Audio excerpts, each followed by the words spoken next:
Hello everyone. आज हम class 9th के हिंदी विषय में पाठ 4 का अभ्यास करेंगे।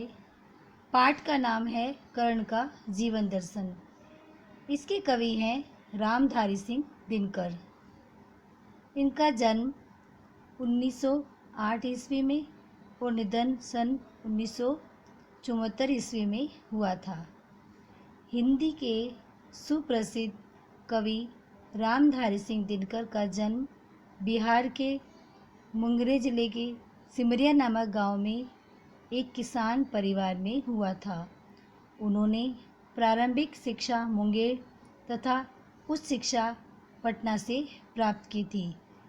तत्पश्चात पटना विश्वविद्यालय से स्नातक की उपाधि प्राप्त करके उन्होंने कुछ समय तक अध्यापन का कार्य किया। वे भागलपुर विश्वविद्यालय के उपकुलपति और भारत सरकार की हिंदी सलाहकार समिति के अध्यक्ष भी रहे हैं। दिनकर जी की सबसे बड़ी विशेषता है कि अपने देश और युग के प्रति जागरूकता। इन्होंने अपनी कविताओं में विषमताएं का एकदम खुलकर चित्रण किया है। उनकी वाणी में शक्ति है, ओज है। उनकी कविता में शोषित और पीड़ित वर्ग की व्यथा अर्थात पीड़ा और मुक्ति का संघर्ष है। इनकी कृतियाँ उर्वशी, रश्मिरथी, रेणुका, हुंकार, रसवंती, कुरुक्षेत्र उनकी काव्य कृतियाँ हैं। उर्वशी के लिए उन्हें सन 1972 का ज्ञानपीठ पुरस्कार मिला था। संस्कृति के 4 अध्याय उनका चिंतन ग्रंथ है।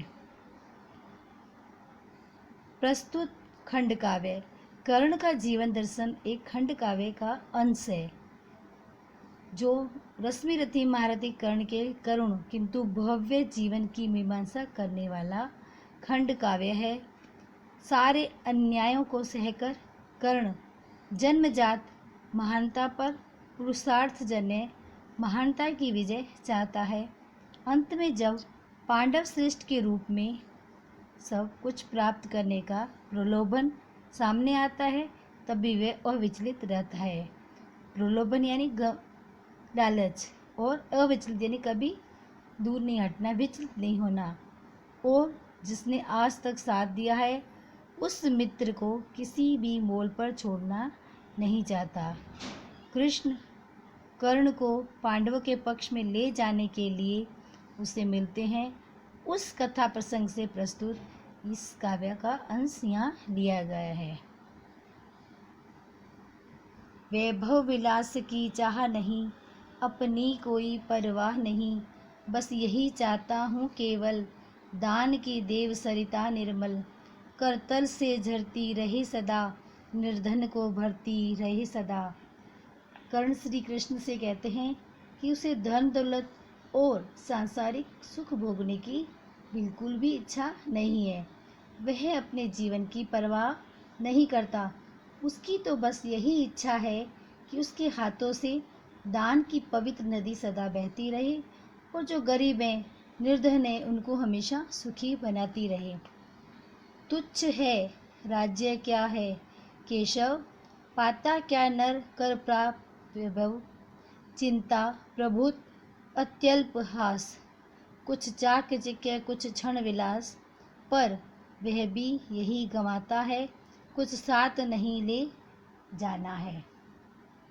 हे केशव, जिस राज्य का आप मुझे प्रलोभन दे रहे हैं, लालच दे रहे हैं, वह तो बहुत तुच्छ वस्तु यानी बहुत छोटी वस्तु है। वैभव पाकर मनुष्य को क्या मिलता है? वैभव पाकर उसे ढेर सारी चिंताएं और नाम मात्र की हंसी खुशी ही मिलती है।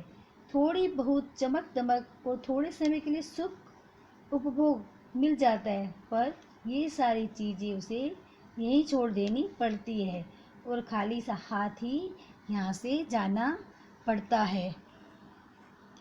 मुझसे मनुष्य जो होते हैं, कंचन का भार न ढोते हैं, पाते हैं धन बिखरने को लाते हैं, रतन लुटाने को जग से न कभी कुछ लेते हैं, दान ही हृदय का देते हैं।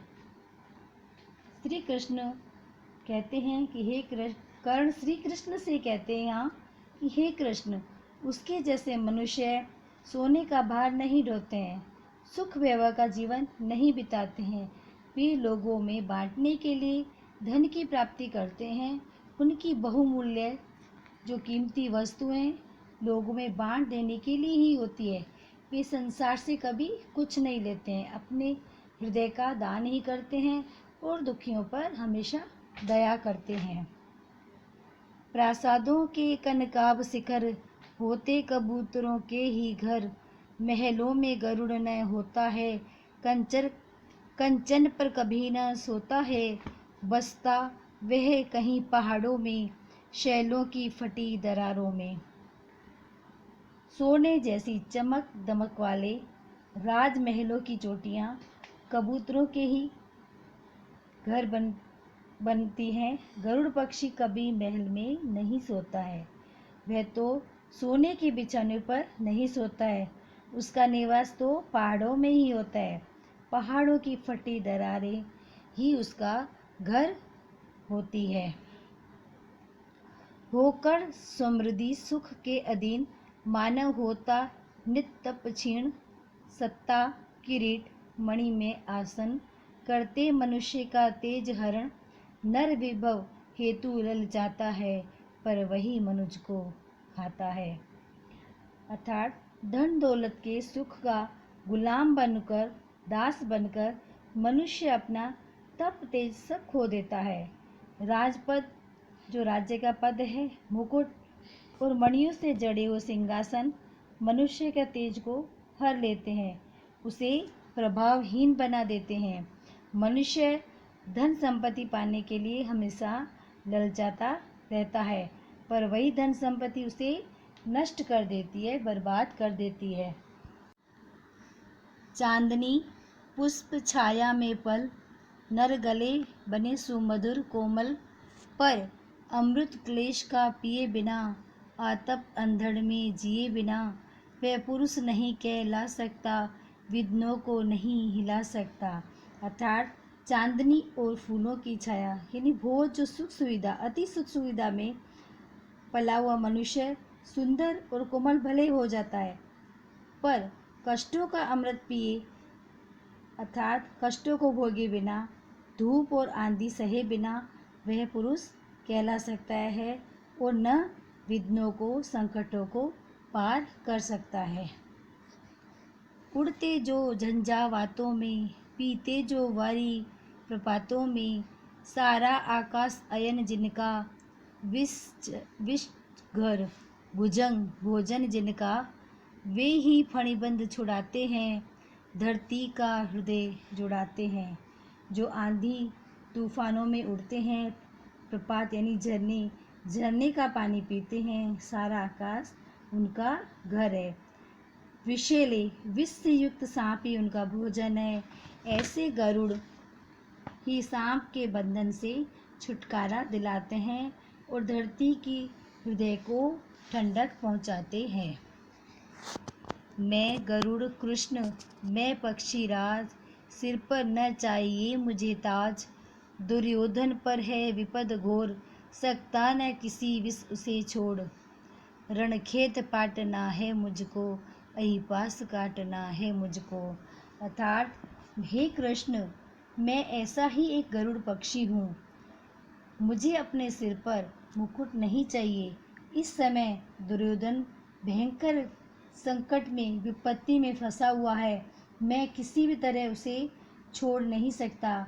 मुझे तो युद्ध क्षेत्र में उतरना है और दुर्योधन के नागपाश को काटना है। अर्थात कर्ण को जो लालसा दी जाती है, तो उसमें कर्ण यही कृष्ण को कहते हैं कि मैं दुर्योधन को अकेला नहीं छोड़ सकता हूँ। धन्यवाद।